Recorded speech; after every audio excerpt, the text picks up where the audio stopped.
Então, o filme que eu trago hoje é chamado filme A Conferência. Se eu não me engano, está disponível na Amazon Prime e estava disponível na Netflix até quando eu assisti.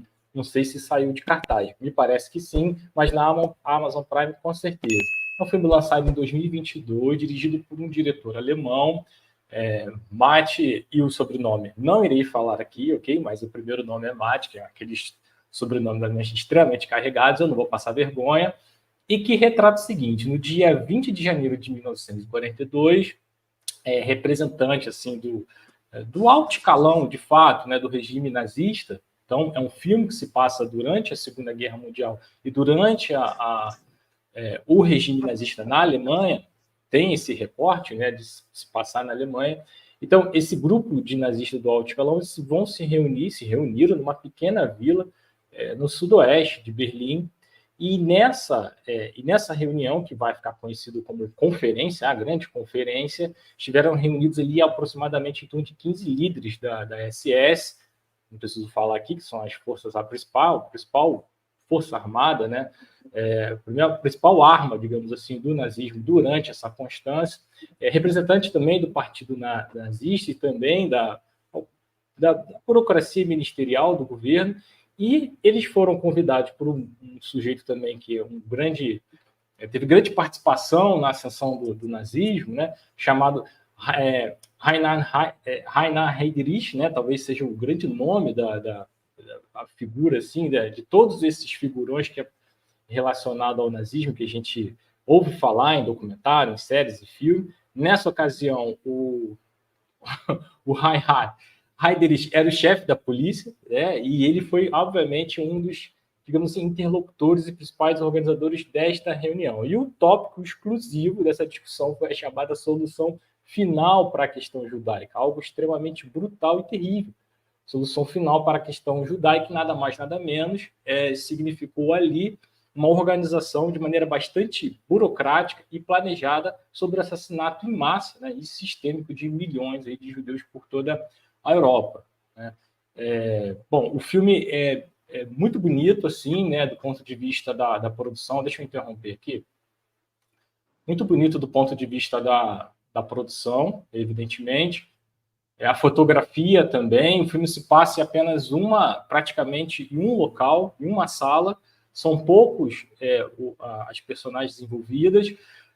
Tem muitas falas, muito diálogo, mas a direção ela é tão imponente que foi incapaz mesmo assim tornar um filme chato. Não é um filme chato, né? Participa ali uma figura do Adolf Eichmann, talvez também um nazista mais conhecido, né? Foi criminoso de guerra, condenado, né, do Tribunal de Nuremberg, justamente por todas as atrocidades que ele cometeu em relação não somente em relação aos nazistas, mas também em relação aos indesejáveis, né? A própria população alemã considera indesejável, já vou falar sobre isso. Mas o Eichmann vai acabar sendo o principal nome responsável pela evacuação e extermínio de judeus na Alemanha, que foi justamente essa ideia de solução final, como eu disse, que é uma forma, né, de eliminar os judeus de maneira mais rápida e eficiente. Então, assim, é um filme violento, porém não apresenta uma gota de sangue.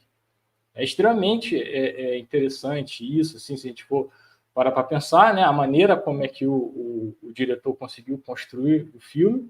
Obviamente que lidar com a mensagem de horror que está sendo veiculada é extremamente pesado, mas eu acho que o filme consegue fazer isso. E mostra também um pouco de sadismo, porque aparecem os alemães, os nazistas, né, calculando e fazendo uma metrificação do quanto vão gastar com transporte, com munição, com recursos humanos, para lidar com toda a população judaica, e um pouco de sadismo, realmente, né, como se estivesse ali discutindo algo trivial. E até entre um corte e o outro, de uma cena para outra, e isso é evidente, é proposital para chamar a atenção, ele fala, então tá bom, aqui está o relatório, conseguimos com isso executar tantas pessoas em tantos dias. Ok, agora vamos passar para o jantar. Cenas desse tipo, né? Exatamente uma essência um pouco dessa banalidade que estava ocorrendo, que estava acontecendo em relação aos judeus e em relação aos nazistas e contra todos aqueles que vão se colocar como inimigos. Bom, O extermínio aos judeus, vale frisar, ele fez parte do programa de eugenia, ou seja, de limpeza da raça ariana alemã. Estima-se aí que em torno de 5 milhões e meio a 6 milhões de judeus tinham sido mortos pelo nazista nesta conjuntura. No final da guerra, o próprio Eichmann, que é um dos principais responsáveis pelo programa da solução final, foi capturado.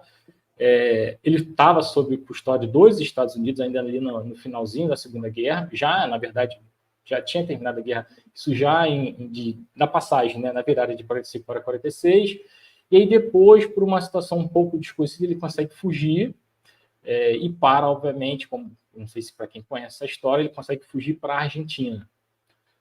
E aí vive, inclusive, na Argentina com um pseudônimo, troca de sua identidade.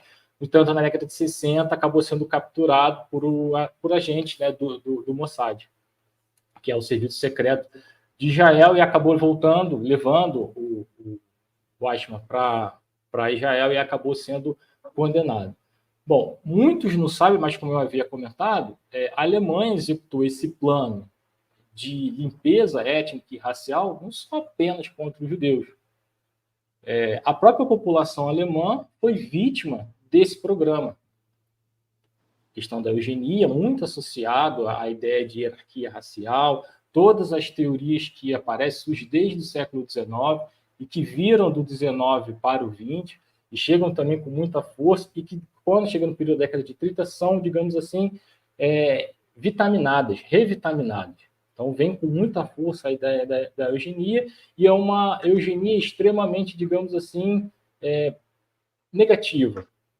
Não que exista uma eugenia positiva, mas é uma eugenia negativa no sentido de efetivamente você eliminar todos aqueles que não estivessem dentro do que se diz, do que se compreende como enfim, raça ariana ou desejáveis socialmente, todos aqueles que pudessem atrapalhar o desenvolvimento da população alemã.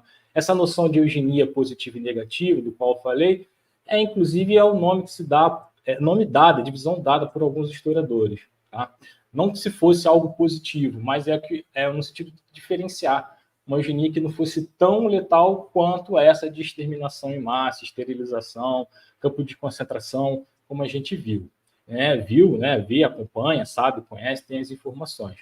Bom, e essa ação do modelo alemão, dos nazistas, contra a própria população alemã, de limpeza étnica e racial, vai ser desencadeada num projeto Action T4. Tá? Depois joguem aí no YouTube, está muito associado à ideia de vidas que não valem a pena ser vividas. A ideia mesmo é eliminar os indesejáveis. Quem seriam eles?